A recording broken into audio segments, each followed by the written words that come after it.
अब रोने से क्या फ़ायदा, जब वक्त था तब समझ में आया नहीं। ललिता देवी अपने कमरे में बैठी रो रही थी, लेकिन अब रोने का क्या फ़ायदा, सब कुछ तो उन्होंने ही किया था। आज उनके कारण ही तो उनके बेटे की गृहस्थी टूट गई थी। रोज रोज की किच-किच से तंग आकर नव्या दोनों बच्चों को लेकर घर छोड़कर चली गई थी। उनका बेटा विवेक, जो कभी शराब को हाथ तक नहीं लगाता था, वह अब अक्सर शराब पीकर घर आने लगा था। और अब तो विवेक बहुत चुप-चुप रहने लगा था, न खाने का होश था, न पीने का।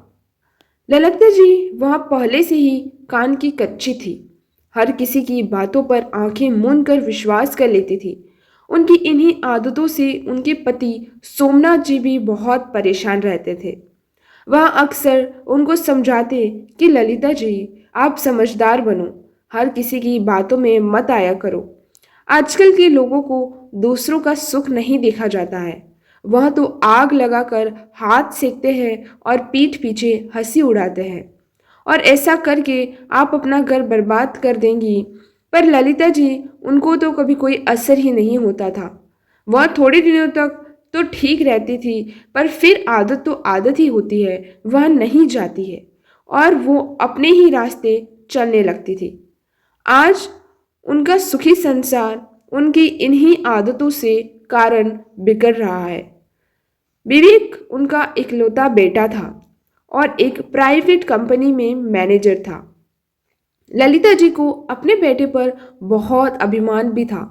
उनका अरमान था कि वह अपने बेटे की शादी अपनी ही पसंद की लड़की से करेंगी और उनका बेटा कभी उनकी पसंद को नहीं ठुकराएगा, क्योंकि वो अपनी माँ से बहुत प्यार करता था। पर उनके अरमान मन में ही रह गए, क्योंकि विवेक कॉलेज में साथ पढ़ने वाली अपनी क्लासमेट को, नव्या को पसंद करता था और उससे ही शादी करना चाहता था।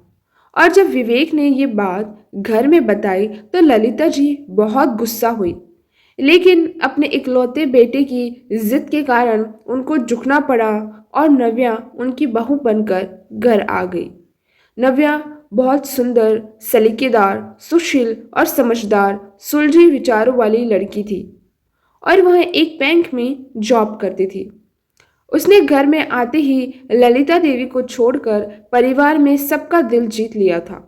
जॉब करने के अलावा वह घर के हर कार्य में भी होशियार थी। उसकी इन्हीं आदतों से उसके ससुर उसको कहते कि तुम तो बेटी से भी बढ़कर हो, तुमने मेरे घर में बेटी की जो कमी थी वह पूरी कर दी बेटा। वह अक्सर उसको बहुत आशीर्वाद देते, यह देखकर ललिता देवी चिढ़ जाती थी। हालांकि वह भी समझती थी कि ललिता उनकी सोच से ज्यादा ही अच्छी है। अगर वो भी बहू लाती तो शायद इतनी अच्छी नहीं होती, परंतु उनका अहंकार उनको झुकने नहीं देता था।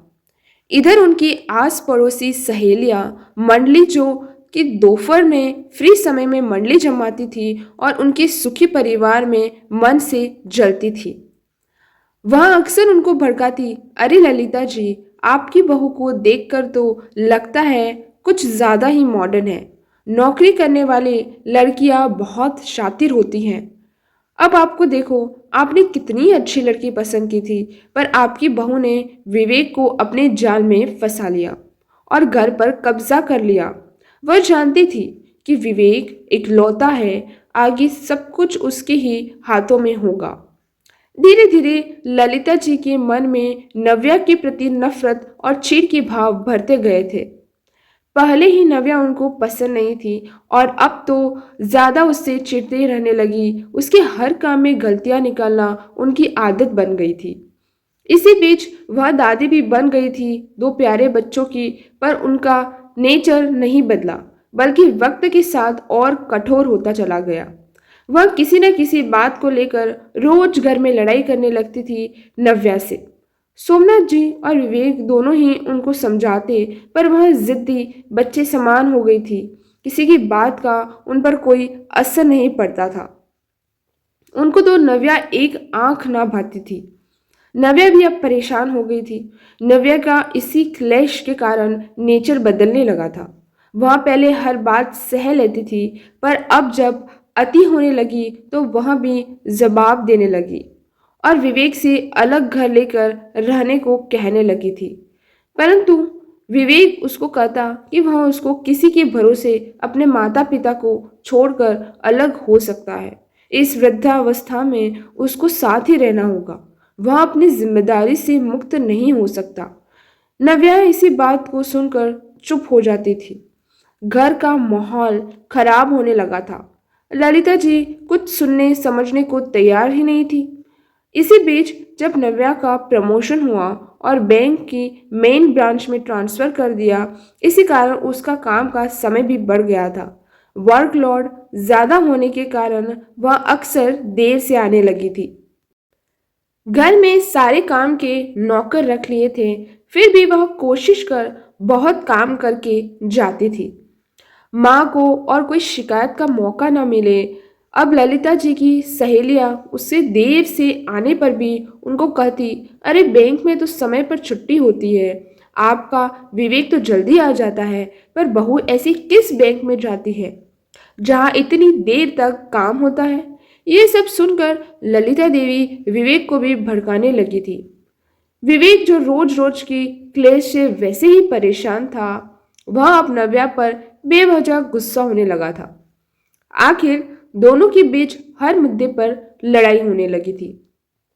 आखिर नव्या का भी सब्र का बांध टूटने लगा था और एक दिन उसने घर छोड़ने का निर्णय ले लिया और ट्रांसफर करवाकर बच्चों को लेकर चली गई। आज सोमनाथ जी और उनके परिवार के और लोग भी ललिता जी ही को ही इन सब का जिम्मेदार मानते हैं, क्योंकि एक समझदार सुशील बहू की उन्होंने कद्र नहीं की और अपने अड़ियल रवैये और अहंकार के और दूसरे लोगों के कहने में आकर आपने ही घर को आग लगा बैठी थी और रो रही थी। आज ललिता जी को अपनी हर गलती का एहसास था कि वह नफरत में इतनी अंधी हो गई थी कि वह अपने ही बेटे के घर को उजाड़ दिया और अब उनको अंदर ही अंदर ये गम खाए जा रहा था। एक दिन उन्होंने अपने बेटे विवेक से बोला, बेटा जा बहू को लेकर आया। विवेक ने कहा, किस मुंह से मैं उसे लेने जाऊं माँ, मैंने उससे किया एक भी वादा निभाया नहीं पाया, अपने ही घर में उसकी रक्षा नहीं कर पाया, अब वहाँ वो आराम से है तो मैं उसका सुकून फिर से बर्बाद नहीं कर सकता। सोमनाथ जी ने कहा, ललिता जी अब आपकी यही सज़ा है कि आप इसमें अकेली ही रहें और इस घर पर अब बस आपका राज होगा। ललिता जी अब किसी मुंह से अपनी सफाई में कुछ कहती, जो वो चाहती थी वैसे तो हुआ था, तो अब वो खुशी क्यों नहीं थी। हमें कभी दूसरों की बातों में आकर अपने घर को बर्बाद नहीं करना चाहिए, क्योंकि आग लगाकर कोई बुझाने नहीं आता है।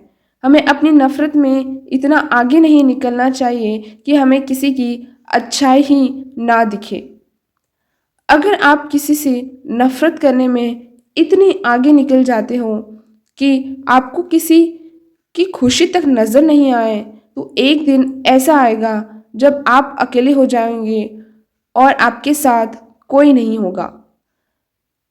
दोस्तों, आज की कहानी यहीं पर समाप्त होती है। अगर आपको कहानी अच्छी लगी हो तो प्लीज़ एक लाइक शेयर सब्सक्राइब ज़रूर करें और साथ ही में आपको ये कहानी कैसी लगी ये कमेंट में ज़रूर बताएं और आप इससे सीखें कि आपको इतनी ज़्यादा नफरत नहीं करनी चाहिए किसी से भी। तो कहानी कैसी लगी हो बताना ज़रूर। धन्यवाद।